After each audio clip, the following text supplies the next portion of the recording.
नमस्कार, स्वागत है आपका। मैं हूं आपके साथ हिमांशु दीक्षित। 22 शहादत, एक लापता जवान जिसका अभी तक कोई पता नहीं और कई घायल। इस नक्सली हमले के बाद अब वो सक्रियता दिख रही है जो पहले हर वक्त दिखनी चाहिए थी। केंद्रीय गृह मंत्री छत्तीसगढ़ पहुंचे। अमित शाह की सीएम भूपेश बघेल के साथ नक्सल समस्या को लेकर बैठक भी हुई। सरकार की तरफ से सख्त संदेश तो दिया गया है, लेकिन नक्सलियों की ओर से एक के बाद एक वारदात से कई सवाल खड़े हो रहे हैं। मसलन अब और कितनी शहादत का इंतजार है? कब करेंगे नक्सलवाद पर प्रचंड प्रहार? कहां है लाल आतंक के खात्मे का ब्लूप्रिंट? और कब तक लहूलुहान होती रहेगी छत्तीसगढ़ की धरती? नक्सलवाद के खिलाफ अब तक कोई घोषित नीति क्यों नहीं बनी है? और नक्सलवाद के खिलाफ बोली या फिर गोली में कंफ्यूजन किस बात का है? इस पर हम बात करेंगे। कुछ मेहमान हमारे साथ मौजूद रहेंगे, लेकिन पहले आप रिपोर्ट देखिए। छत्तीसगढ़ की धरती कई सालों से लाल आतंक से लहूलुहान होती रही है। शनिवार 3 अप्रैल को नक्सलियों ने बीजापुर में एक और लाल जख्म दे दिया।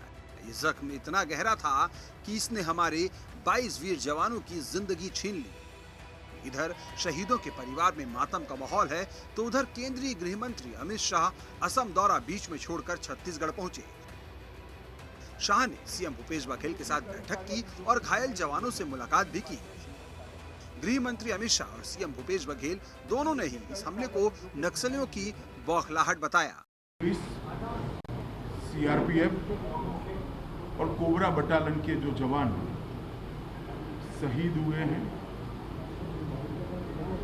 उनको मैं भारत सरकार की ओर से, पूरे देश की ओर से, देश के प्रधानमंत्री श्री नरेंद्र मोदी जी की ओर से श्रद्धांजलि देता हूँ। उनका ये सर्वोच्च बलिदान व्यर्थ नहीं जाएगा। ये लड़ाई को निर्णायक मोड़ पर पहुंचाने के लिए उनका बलिदान देश हमेशा याद रखेगा। परसों की जो घटना है वो निश्चित रूप से पूरे प्रदेश को, देश को झकझोरा है। लेकिन ये भी मैं कहना चाहूँगा कि हमारे जवानों ने बहुत ही साहस का परिचय देते हुए नक्सलियों का मुंहतोड़ जवाब दिया है। ज़बरदस्त ये मुठभेड़ मैं नहीं कहूँगा, बल्कि एक युद्ध की स्थिति थी, जिसमें 4 घंटा तक के लगातार हमारे जवान लड़ते रहे, जिसमें डीआरजी के, एसटीएफ के, कोबरा के और सीआरपीएफ के जवान शहीद हुए, घायल भी हुए हैं। और पहली बार ऐसा हुआ है कि नक्सलियों की जो नक्सली मारे गए उसके लाश भी लाए और उसका हथियार भी लाए। अभी 10 दिन भी नहीं हुए कि छत्तीसगढ़ के नारायणपुर में आईईडी ब्लास्ट में हमारे कई जवान शहीद हो गए थे। अब बीजापुर की वारदात, मतलब साफ है कि अब वक्त आ गया है जब नक्सलवाद के खात्मे को लेकर एक ब्लूप्रिंट अथवा घोषित नीति सामने आए। साथ ही माओवाद के खात्मे के लिए गोली और बोली को लेकर जारी कंफ्यूजन भी दूर हो। रायपुर से आदित्य नामदेव के साथ टीम न्यूज स्टेट। तो स्थिति आपने समझ ली है। अब बात यहां पर यही की जाएगी और यह जवाब जानने की कोशिश की जाएगी कि आखिर हम कितना और सहना पड़ेगा, आखिर कितने और जवानों को शहीद होना पड़ेगा, कब निर्णायक लड़ाई होगी, क्योंकि बातें तो हम बहुत पहले से सुनते आ रहे हैं। हमारे साथ कुछ मेहमान मौजूद है, तारुफ आपका कराते हैं। हमारे साथ आर.के. भार्गव जी, रिटायर्ड आईजी, इस वक्त इस चर्चा में हमारे साथ मौजूद है। हमारे साथ गौरीशंकर श्रीवास जी, बीजेपी की तरफ से मौजूद है, और विकास तिवारी जी, कांग्रेस की तरफ से हमारे साथ मौजूद है। आप सभी का बहुत बहुत स्वागत है। विकास तिवारी जी, और कितना इंतज़ार हमें करना पड़ेगा? निर्णायक लड़ाई की बात हम सालों से सुनते आ रहे हैं, बीजेपी में भी हमने सुनी, कांग्रेस में भी सुनते आ रहे हैं, लेकिन ये निर्णायक लड़ाई कभी निर्णायक होगी या नहीं?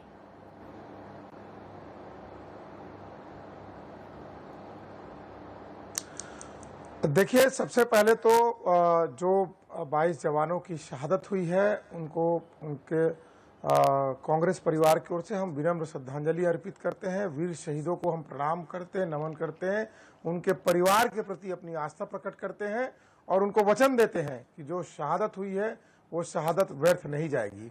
और इस बात की घोषणा मुख्यमंत्री भूपेश बघेल ने अपने वक्तव्य में कहा भी है कि अब हम पीछे नहीं हटेंगे, उनकी मांद में घुसकर जो आज तक नहीं हुआ है उनको नेस्तो नाबूद करते तक हम चैन से नहीं सरकार राज्य सरकार को मिलकर इस नक्सलवाद को समूल जड़ से उखाड़ने की आवश्यकता है। आज भारत देश के पास अति अत्याधुनिक हथियार भी है और बल भी है, ताकत भी है, फोर्स भी है। मुख्यमंत्री भूपेश बघेल का उनको साथ है, तो ये केंद्र सरकार अपनी ओर से पहल करे और राज्य सरकार तो उनके साथ पहले ये केंद्र सरकार अपनी ओर से पहल करे और राज्य सरकार तो उनके साथ पहले भी थी और आगे भी उनका साथ देगी। और निश्चित तौर पे अगर केंद्र सरकार और राज्य सरकार मिलकर एक मतैन हो जाए तो मैं समझता हूं ये नक्सली एक सप्ताह में ही इस प्रदेश से और इस पूरे देश से नेस्तो नाबूद हो जाएंगे। एकजुटता की जरूरत तो यहां पर बहुत जरूरी है, लेकिन कुछ बयान ऐसे आ रहे हैं जो लगता है कि यहां पर सियासत से बाज नहीं आते हैं नेता, उस पर आप क्या कहेंगे?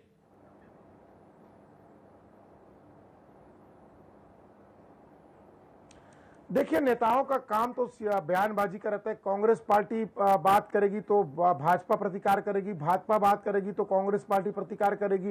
राष्ट्रीय चैनल पर मैं जिम्मेदारी से कांग्रेस प्रवक्ता होने के नाते कह रहा हूं और जिम्मेदारी से कह रहा हूं, केंद्र सरकार को पहल करनी चाहिए और निश्चित तौर पे केंद्र सरकार और राज्य सरकार जब दो पटरी बैठकर अगर साथ में मजबूती के साथ काम करेंगे तो मैं समझता हूं ये नक्सलवाद इस प्रदेश से उसका सुपड़ा साफ हो जाएगा। और इसका पुराना आप उदाहरण देख लीजिए, चाहे आंध्र प्रदेश की बात हो और बंगाल की बात हो, अन्य जगहों की बात हो, जहां पर इच्छा शक्ति आई और एक साथ लड़कर काम किया गया, वहां पर नतीजा सामने आया। और यह समय वाद प्रतिवाद राजनीतिक आरोप लगाने का, आंकड़ा देने का नहीं है। वाद प्रतिवाद राजनीति के आंकड़े की बात हम नहीं कर रहे हैं। बात यहाँ पर यह है कि नक्सलवाद से राहुल गांधी जी का बयान आया कि खराब तरीके से ऑपरेशन डिजाइन हुआ था, जिस पर पूर्व डीजीपी ने कहा कि सीआरपीएफ का अपमान न करें मिस्टर गांधी। राहुल गांधी ने सीआरपीएफ चीफ के उस बयान पर सवाल उठाए जिसमें उन्होंने कहा कि कोई इंटेलिजेंस फेलियर नहीं हुआ। कश्मीर के पूर्व डीजीपी हैं, उनकी तरफ से कहा गया, पूर्व एसपी वैद्य ने यह बात कही है कि इस तरह की बातें करने से नेताओं को बचना चाहिए, देश के बेस्ट फोर्स है सीआरपीएफ। तो ये कहां तक सही है, ये बता दीजिए तिवारी जी।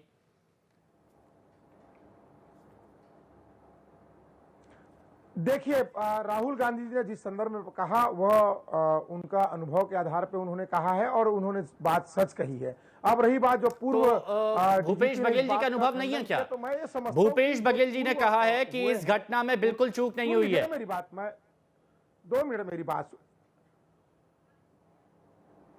देखिए, कल मैं भूपेश बघेल जी के साथ, माननीय मुख्यमंत्री जी के साथ जवानों को देखने के लिए मैं भी उस अस्पताल में गया हुआ था। उनके स्वर को सभी ने प्रणाम किया, मुख्यमंत्री जी ने भी प्रणाम किया और जिस बहादुरी से उन्होंने लड़ा, उन्होंने कहा भी कि हम सब मिलकर लड़ाई लड़े। देखिए, लड़ाई तो सेना और पुलिस के जवान, सीआरपीएफ के जवान, कोबरा बटालियन फोर्स में लड़ रहे हैं। टेलीविजन में डिबेट की बात अलग होती है, लेकिन ग्राउंड जीरो में जो उन्होंने सच्चाई सबको बताई है, उससे तो यह बात सामने आती कि अगर सब कोई एक साथ मिलकर लड़े तो निश्चित तौर पर यहां पर फतेह हासिल होगी और नक्सलवाद समाप्त होगा।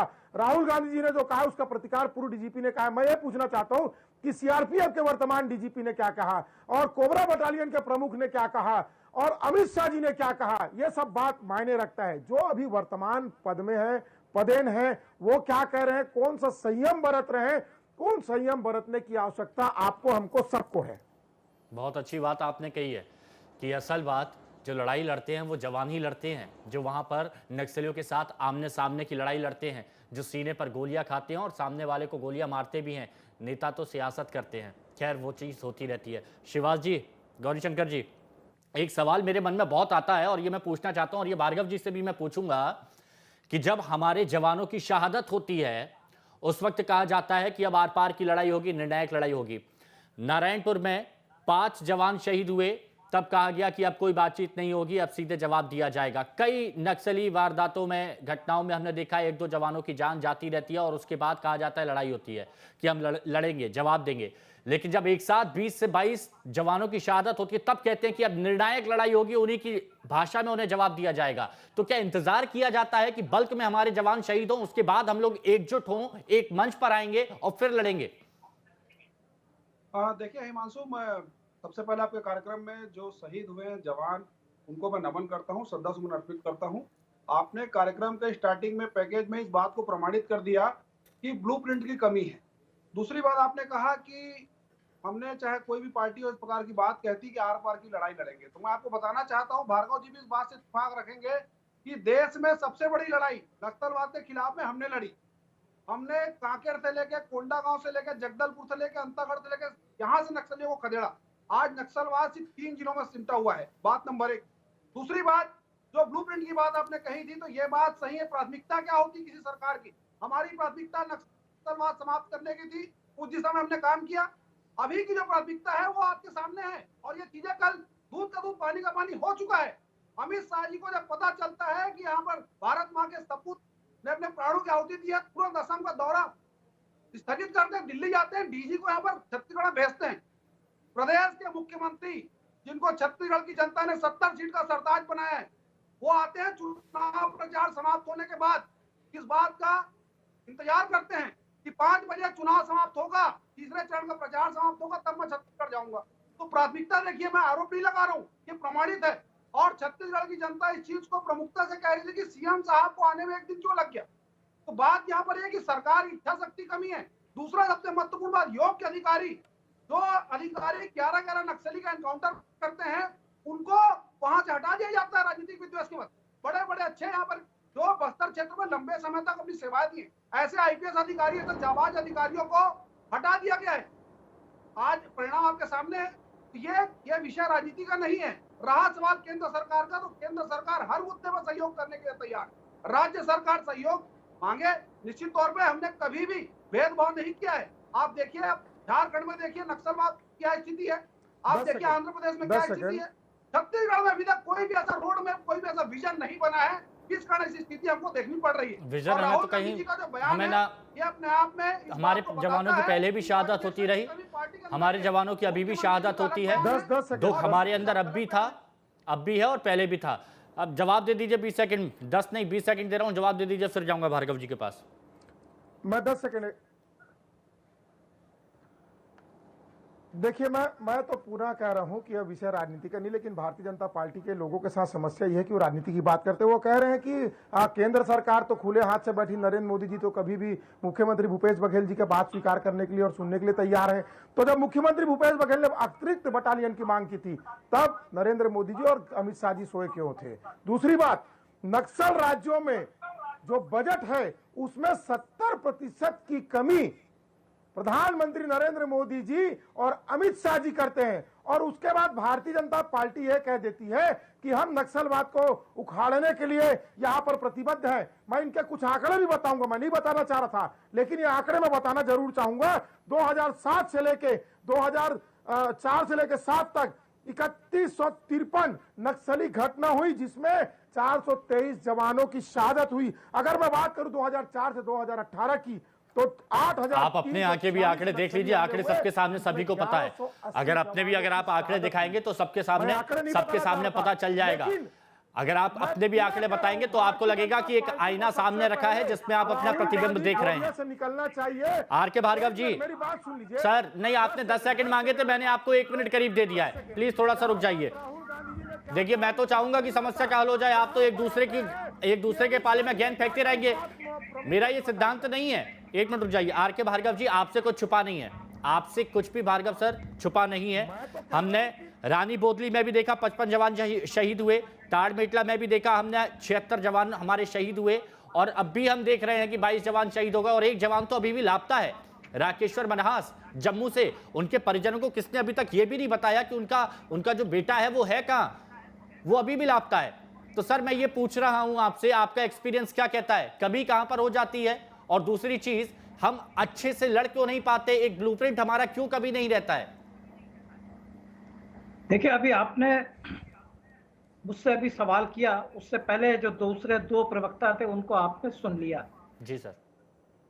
और मेरे ख्याल से उन दोनों के वार्तालाप को सुनने के बाद कोई एक बहुत ही रास्ता चलता हुआ आदमी भी, जिसको कि नक्सलवाद का अर्थ भी नहीं पता होगा, उसे पता लग जाएगा कि नक्सलवाद क्यों नहीं खत्म हो सकता है। दोनों पॉलिटिकल पार्टीज ने नक्सल क्यों है, कैसे इसका खत्म करने का ब्लूप्रिंट होगा, उसको डिस्कस करने के बजाय आपस में एक दूसरे के ऊपर दोषारोपण किया पूरी तरह से, बड़ी अच्छी तरह से, जितना भी समय उनको मिला। दोनों ही राजनीतिक पार्टियां, या मैं कहूंगा सिविल एडमिनिस्ट्रेशन या गवर्नमेंट, उनको इस बात को समझना चाहिए कि नक्सलवाद को या किसी भी इस तरह के वाद को खाली सिक्योरिटी फोर्सेस से खत्म नहीं किया जा सकता जी। आप वहां पे अभी 100 बटालियन और डाल देंगे तब भी नक्सल खत्म नहीं होगा।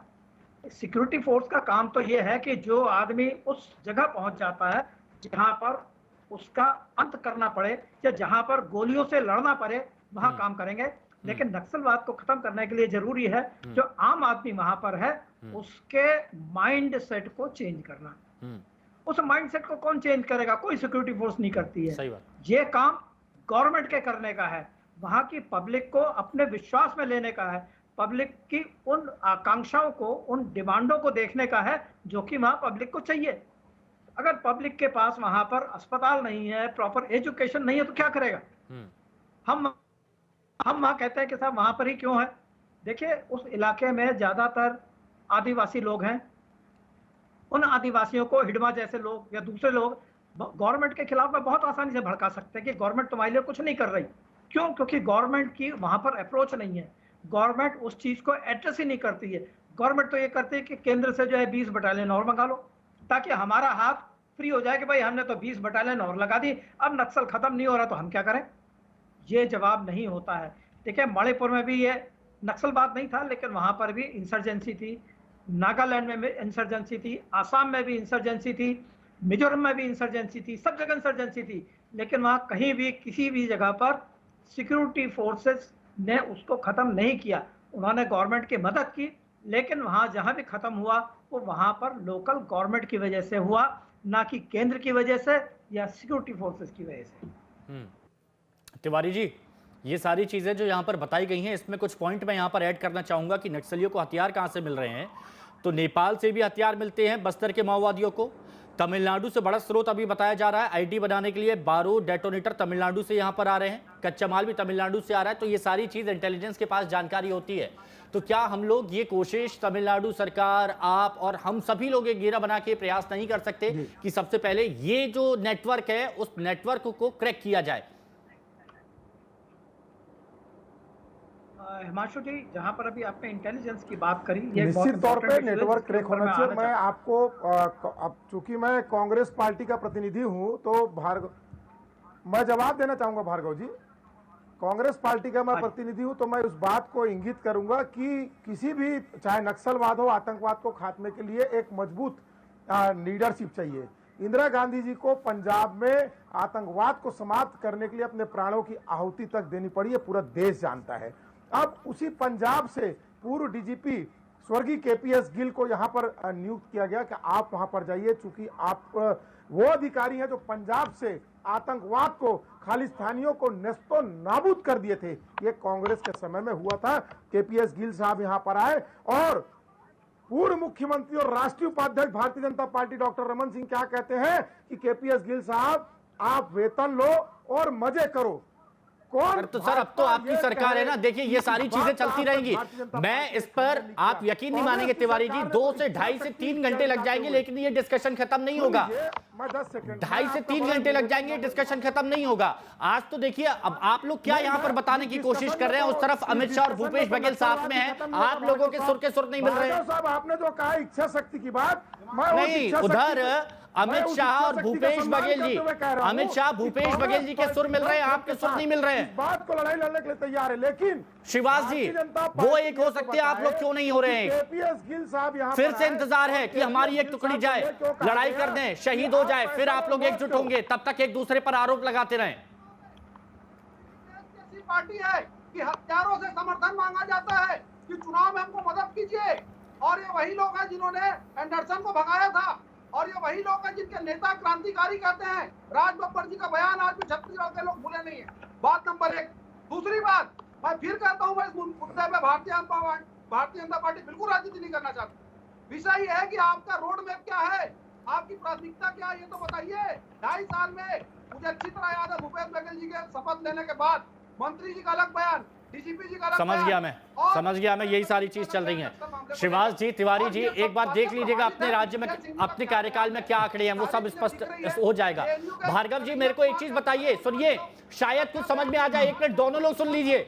भार्गव जी, मुझे बस ये बता दीजिए, 1990 में नक्सलियों का अवैध दुर्ग बन गया था आंध्र प्रदेश, लेकिन आंध्र प्रदेश से कैसे नक्सलियों का फन कुचला है, क्या ये छत्तीसगढ़ नहीं सीख सकता सर? बिल्कुल आप सही कह रहे हैं। देखिए, ये आपने सही सवाल पूछा। अभी जो कह रहे थे मेरे से, शायद कांग्रेस के प्रवक्ता थे, मैं उनके साथ डिबेट में नहीं जाना चाहता, लेकिन जहां भी नक्सलवाद या कोई भी इंसर्जेंसी खत्म हुई है, वो वहां क्या कोई लोकल लीडर, स्ट्रांग लीडर होने पर ही खत्म हुई है।